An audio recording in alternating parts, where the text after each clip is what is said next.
What if you found yourself in a situation where survival wasn't guaranteed, where every decision could be a matter of life or death? Today, we're diving into the 23 key survival skills that could save your life in the most extreme situations. From finding water to making fire, these aren't just tips. They're essential strategies for surviving the impossible. You might think you'll never need them, but you'd be surprised by how fast things can change. So stick with us, because what you learn here could one day make all the difference. Survival in any situation boils down to a few critical factors: resources, knowledge, and mental resilience. In a world where the unexpected can strike without warning, these 23 essential skills will guide you through your own survival odyssey. Whether you're lost in the wilderness, trapped after a natural disaster, or navigating an urban crisis, each of these survival techniques has been honed by experts and tested in some of the harshest environments on Earth. Let's dive in. 1. Finding and purifying water. Water is the #1 priority in survival situations. The human body can only survive about 3 days without water, and dehydration can become life-threatening long before that. Knowing how to find water and ensure it's safe to drink is absolutely critical. Let's start with locating water. If you're in the wilderness, look for natural sources such as rivers, lakes, or streams. But remember, just because the water is flowing or looks clean doesn't mean it's safe to drink. Bacteria, parasites, and viruses can easily hide in the water, which could make you dangerously sick. In some cases, finding water might not be as simple as spotting a river. In arid regions or places where water sources are scarce, you'll have to get creative. One method is to follow animal tracks. They often lead to water. Birds flying in the early morning or evening are also a sign of nearby water. Look for vegetation. Lush greenery often indicates a water source beneath the surface. But now comes the critical part: purification. Here are the top methods to make sure your water is safe. Boiling. The most reliable way to kill pathogens is to boil the water. Bring it to a rolling boil for at least 1 minute, or 3 minutes if you're at a higher elevation. This is the best option when you have the equipment, like a pot or metal container, and the ability to start a fire. Filtration. If you have access to a portable water filter, that's great. These filters can remove bacteria and protozoa, but they don't always eliminate viruses. Some are lightweight and small enough to fit in your pocket, making them a must-have for any survival kit. Solar disinfection, SODIS. A simple method for purifying water using only sunlight and clear plastic bottles. Fill a bottle with water, leave it in direct sunlight for 6 hours, and the UV radiation will kill harmful microorganisms. Chemical purification. Purification tablets, such as iodine or chlorine dioxide, are another lightweight solution.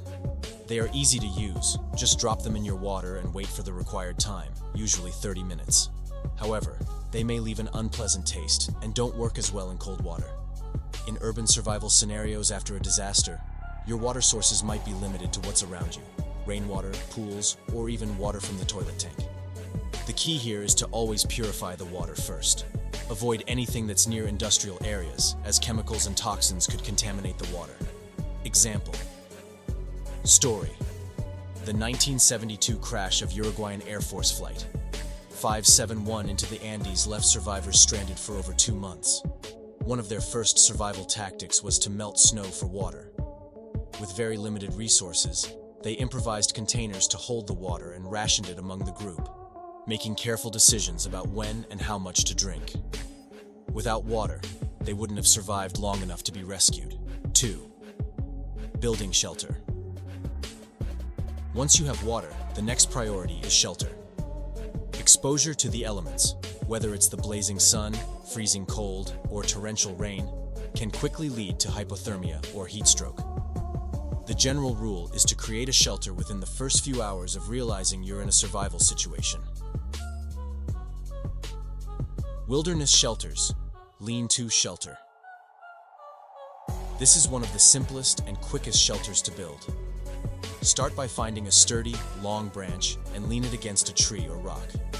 Then, lean smaller branches against the main one, forming a roof-like structure.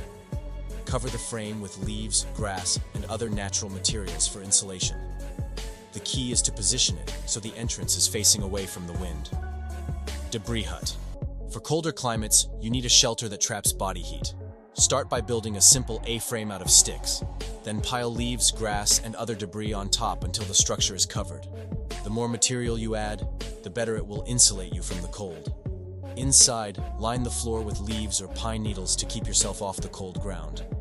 In urban survival scenarios, you might not have to build a shelter from scratch, but you will need to know how to find or create safe shelter in the environment. In a post-disaster situation, abandoned buildings or vehicles might be your best bet. However, avoid structures that seem unstable or have gas leaks or other hazards. Tip: insulating yourself from the ground is crucial in cold environments. The ground can drain body heat faster than the cold air, so always use something like leaves, your backpack, or even plastic bags as a barrier. Extended example. Ernest Shackleton's 1915 endurance expedition to Antarctica faced extreme conditions when their ship became trapped in the ice. The crew used their lifeboats and available materials to create makeshift shelters on a barren, icy island. Their ability to build adequate shelters in such a harsh environment was crucial to their survival as they waited for rescue. 3. Starting a fire. Now that you have shelter, the next skill is fire. Fire provides warmth, a way to cook food, a signal for help, and protection from wild animals. In some cases, fire can be the only thing standing between you and death from hypothermia. There are several ways to start a fire without modern tools like lighters or matches. Bow drill method. This is one of the oldest and most reliable friction-based methods.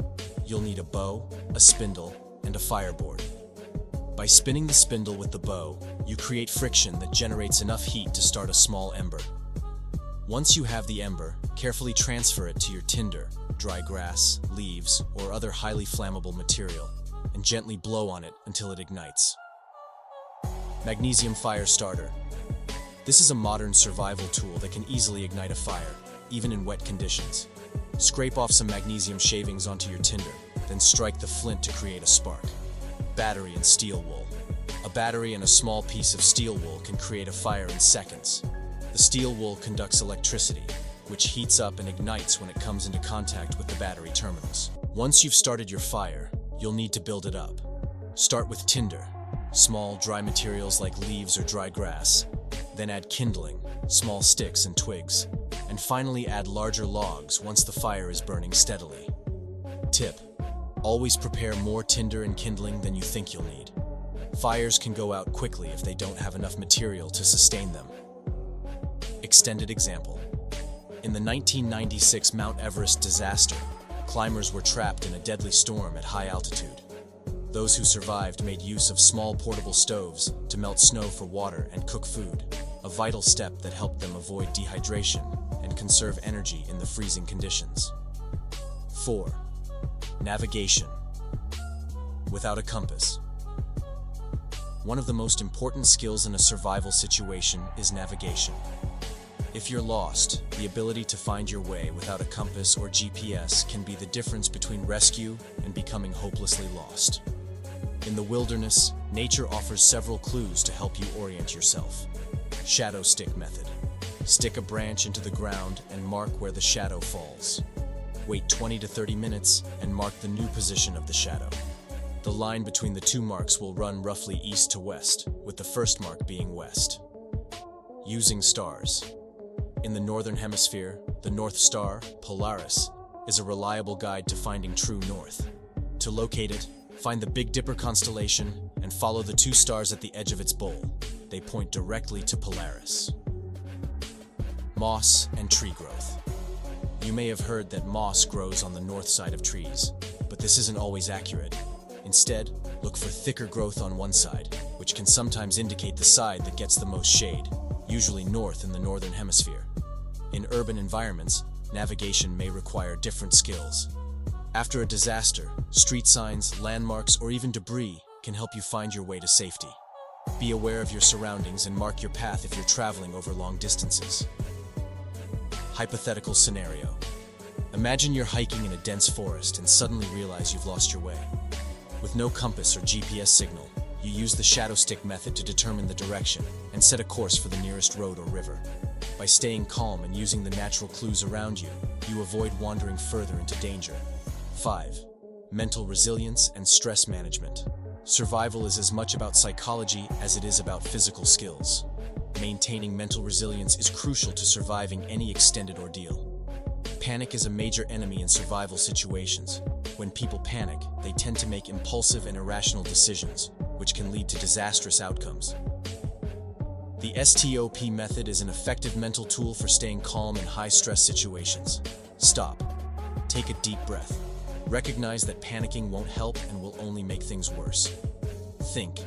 Evaluate the situation rationally. What are the immediate threats?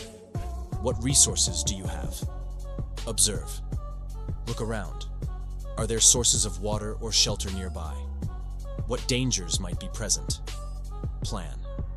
Create a plan of action based on the information you've gathered.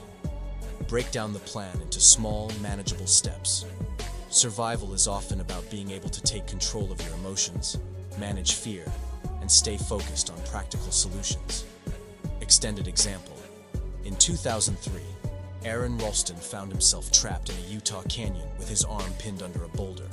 Alone and with limited supplies, Ralston faced an unthinkable decision. He had to amputate his own arm to escape. His ability to remain calm, focused, and mentally resilient is what ultimately saved his life. Ralston's story demonstrates the power of the human mind in survival situations. 6. Foraging for food. Food may not be as immediate a concern as water or shelter, but in long-term survival scenarios, you'll need to know how to find and safely prepare food to keep your energy up. In most cases, your diet will consist of whatever you can find, whether that's plants, insects, or small animals. Edible plants. One of the most valuable skills is learning to identify edible plants. Berries, nuts, and leaves from specific plants can provide essential nutrients. But be careful. Some plants are toxic and can cause serious illness or death. The universal edibility test is a method used to test plants for safety by starting with small amounts and gradually increasing exposure. Fishing and hunting. In a long-term survival situation, catching fish or hunting small game can provide a more consistent food source. Improvised tools, like sharpened sticks, traps, or even fishing line made from plant fibers, can be surprisingly effective. Learn how to set simple snares and traps to catch small animals. Insects. It may not sound appetizing, but insects are an excellent source of protein. Grasshoppers, crickets, and ants are commonly eaten in survival situations. Just make sure they're properly cooked to avoid parasites. Tip: always avoid brightly colored insects or those with a strong odor. They're more likely to be poisonous. Extended example. Indigenous peoples around the world have mastered the art of foraging and hunting in some of the most inhospitable environments on Earth. For example, the San people of the Kalahari Desert have survived for thousands of years in one of the most extreme climates by using their deep knowledge of edible plants and hunting techniques. 7. Creating a signal for rescue. Surviving is only half the battle. You need to get rescued. Signaling for help is an essential part of survival, and knowing how to create effective signals can make the difference between being found and being stranded for weeks, months, or even longer. Signal fires. One of the most effective ways to signal for help is by building 3 signal fires in a triangle or straight line. The smoke can be seen from miles away. Use green leaves or wet wood to create thick, white smoke. Reflective materials. If you have something shiny, like a mirror or a piece of metal, you can use it to reflect sunlight and send signals to planes or ships.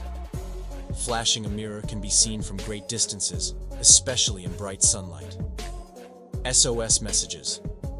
In an open area, create large SOS signs using rocks, logs, or any available materials. Make the letters big enough to be seen from the air. This is a common and internationally recognized distress signal. Example. Story. In 1982, survivors of the Andes plane crash used large SOS signs made of rocks to alert rescuers. These signs were visible from the air and played a critical role in their eventual rescue.